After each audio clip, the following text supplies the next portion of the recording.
All right, everybody, this is Sue Frederick, and this is our numerology group in April of 2025.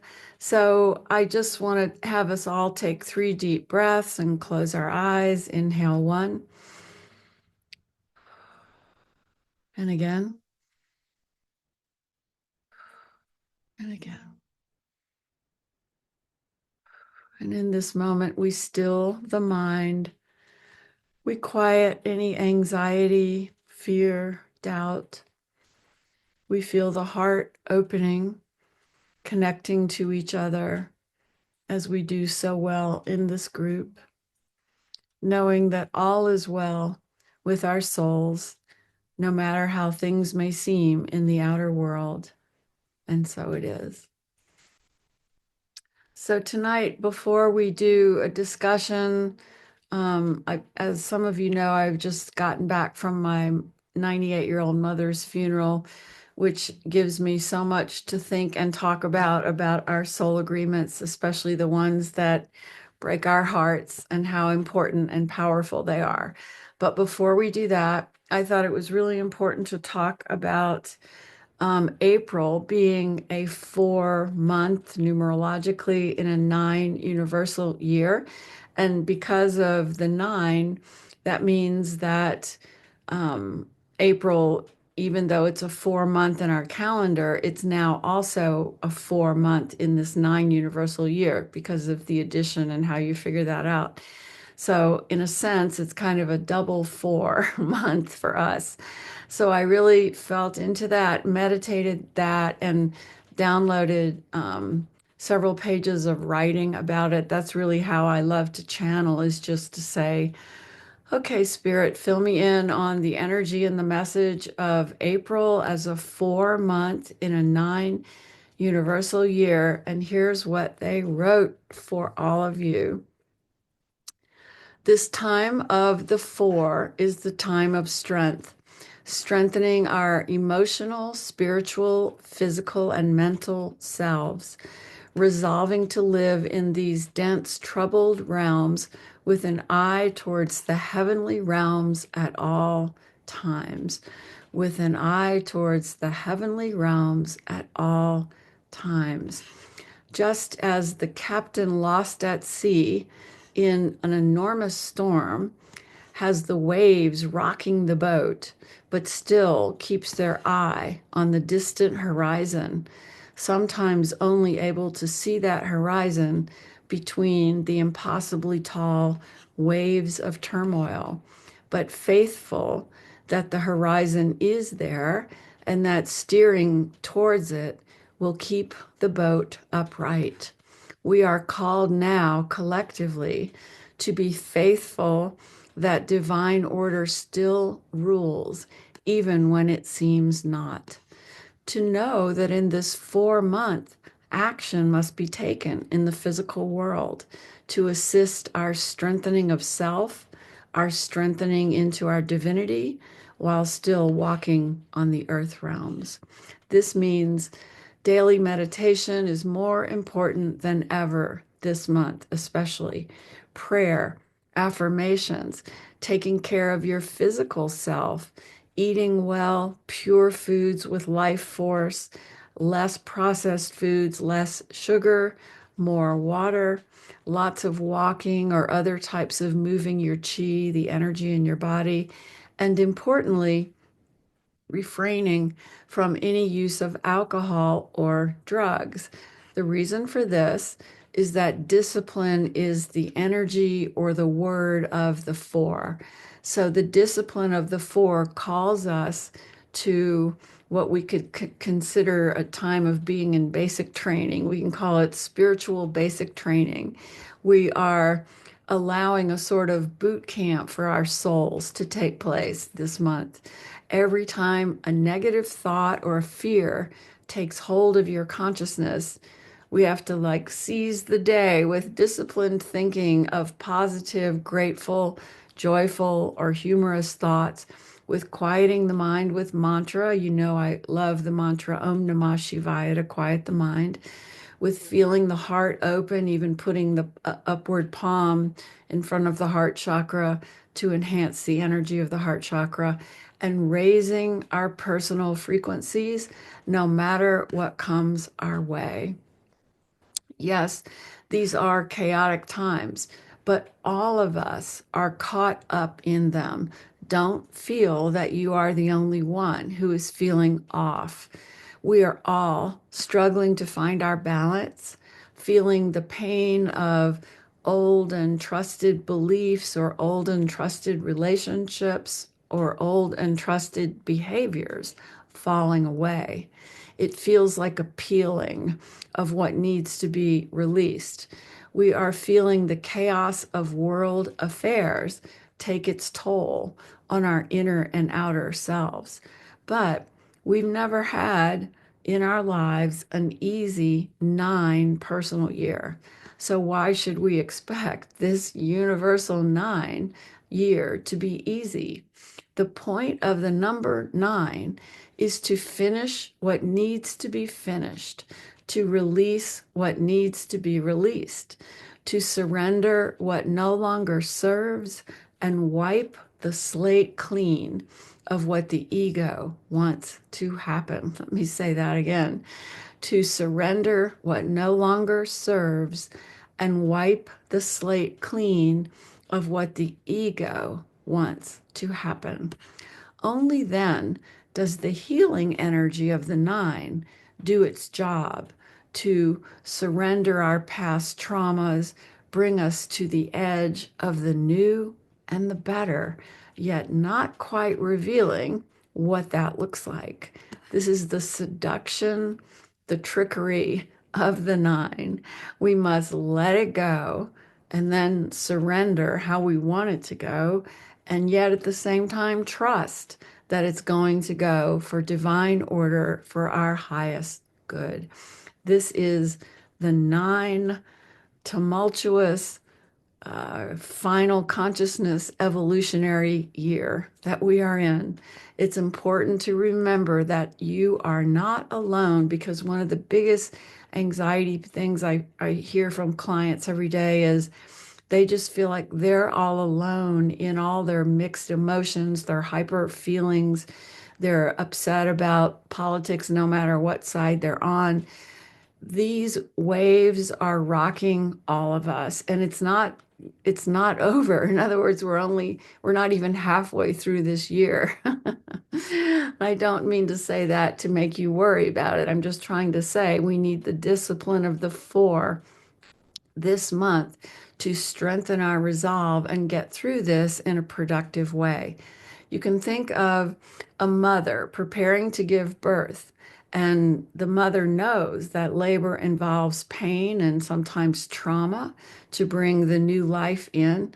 Well, we are collectively in the birth canal for a new and better world, a higher consciousness collectively that none of us can yet see, and that some of us hardly believe is possible. But it's a world with a higher energetic frequency that will have much easier access to spirit, departed angels, the beloveds, the God source. The veil, which is non existent already, becomes a word we no longer even use. This is what we all want and need, even though our conscious minds may not think it's so. The birth canal is a place of pain, honestly, and we're women, so we know that. Pain that can be somewhat softened with disciplined breathing, with a positive, affirmative mindset, but it is still painful. The mother has usually had 9 months to prepare for this birthing experience. Our universal collective has had 9 years to prepare for this particular birthing of a new level of consciousness. So now the pain of our collective birthing calls us to use the discipline of the 4. As each labor pain rises through our consciousness, we have to embrace that universal struggle to stay focused on the gratitude, the compassion, the forgiveness, the love, no matter how hard that is to find. We have to embrace this struggle of our collective unraveling. It really is that in this high frequency shift of our universal nine year. And at the same time, we have to remember that all is perfect in divine order, even when it doesn't seem so, and yet we trust that it is. And so it is. That's my message about the 4 of April. And cry it out. So I was just crying my eyes out through the whole experience. But the funny part, the signs I really wanted to share with you all is that my mother was always like the loudest person in the room. I'm very soft spoken. My dad is very soft spoken. My mother had this voice that if she could have been a singer, like I'm sure nobody ever gave her the opportunity to learn music, or she could have been some kind of soprano or something. But she had this voice that when she spoke, it took over the room, you know.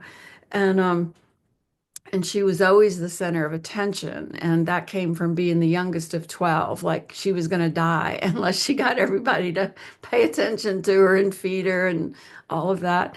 So that personality of hers, it was never quiet. So during the funeral, and the funeral was um, this traditional Catholic mass funeral like I haven't seen in 50 years. The church I grew up going to, the school I grew up going to, St. Ignatius, has been become the richest part of Mobile. We're talking big money. And they created this church. It's like a cathedral you'd find in Europe, you know, huge stained glass windows and 3 marble altars and all the alcoves and just gorgeous white marble. I mean, you think about the money that the Catholics have to do stuff like this. It's just amazing. Um, so we're in this cathedral for my mom's funeral, and she wanted the traditional mass. And so we're all in the front row, you know, watching this unfold. And if any of you have ever seen a very traditional Catholic old school mass, you know, there's the pouring of the chalices and the crumbling of the body of Christ and the incredible ritual that the Catholics and the Buddhists excel at so much, you know. It was one of the reasons I loved Buddhism is that I felt very much at home in that incredible tradition. And there is a lot to be said for that kind of tradition, allowing you to leave your human mind and lift up to a higher awareness. I mean, when you have this priest holding up a white wafer saying, body of Christ, you know, your soul is just looking up. It's different. It's different from like a unity church. I'm a unity minister or a Christian church. It's all about the invisible. And and by the way, I know everything that's wrong with the Catholic Church. You don't have to tell me. I left it years ago. But in this moment, in this mass, it was awestruck striking, you know, and all the incense and everything. And then my daughter and my brother's daughter and my sister's son got up to do those readings, you know, that people give assigned by the priest. So that was incredible to see that generation. None of them are Catholic, but they all got up and did their readings with so much beauty and love and grace, and that was wonderful to watch. Um, and then we're having this very solemn procession back down the aisle. And the way the Catholics do this is you know, mom's coffin had been right up there at the altar with the white cloak. I think they call it the pall. I learned that because they were saying, now take the pall off of the, and I'm like, that's a pall? Never knew this, you know. But it was this white silk cloth with a cross on it that was on her coffin. And so as they start moving it down the main center of this church, the fire alarm goes off so loud, the flashing lights everywhere, the fire alarm, and this woman's voice saying, proceed calmly to the nearest stairs, proceed calmly to the nearest stairs.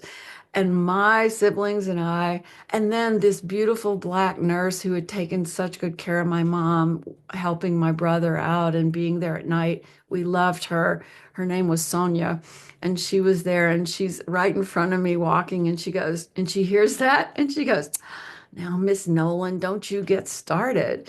And we just could hardly keep ourselves from breaking out in hysterical laughter. We all knew that was Mom's way of getting the attention, saying she was there and she was with us. So we ended up walking out of this formal mass just giggling and giggling. It was so perfect. It was definitely my mom. So. All right, I will shut up now. Does anyone want to share or ask a question? Don't forget to unmute. I just want to say how awesome that story is. Please, everybody else, go ahead. You would have loved it, Lydia. There was no doubt when Same that thing. happened. What? That was a beautiful story. I love it so much. At my fiance who passed away, his funeral, all the car alarms went off, Oh, I and love Justin was similar, and we're just like, oh, yeah, that's Yes, Justin. It was just, that's it really right. makes you laugh and just kind of just feel lighter and just Right. That's connect right. with them too. And There was nobody in that room who doubted that it was my mother. which is interesting that people can doubt that we don't die, Right. like, right? Right. Whatever. They don't connect the dots there. Exactly right. Exactly right. The hypocrisy of it all, you know? But here's the other piece that I didn't even say because it was a little bit complicated and I wanted to tell the story in a linear way, is when Gene and I were flying to Mobile, we had to change planes in Houston. And we were in the Houston airport, and because of all the rain down there in the spring, our flight from Houston to Mobile kept being delayed and delayed and delayed. So we were hanging out in this very crowded gate with all these people trying to get their flights. And the alarm, the fire alarm goes off for no reason.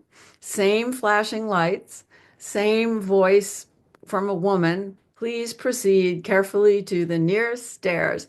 Um, it went on for an hour. Nobody could figure out how to turn it off. There were men with ladders walking around and doing stuff, Wow.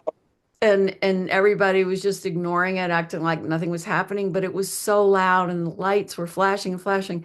And at the time, Gene and I were going, "Do you think that could be my mom?" And then when it happened exactly the same way in the church for the funeral, Gene and I were like, "Oh my God, no question that that's mom." That's amazing. Right? That's amazing. That's I love that so much. Thank you for sharing that. That is amazing. You didn't quite get the message, like, at the airport. right. She's like, I hold on, know. come It's on. like she wanted to say to me, "I see you." I think she was trying to say, "I know who you are. I see you. And maybe I'm sorry I couldn't see you when I was there." And she just had to make sure that we got the message, you know? That is beautiful too. One of the questions I was going to ask you actually, but you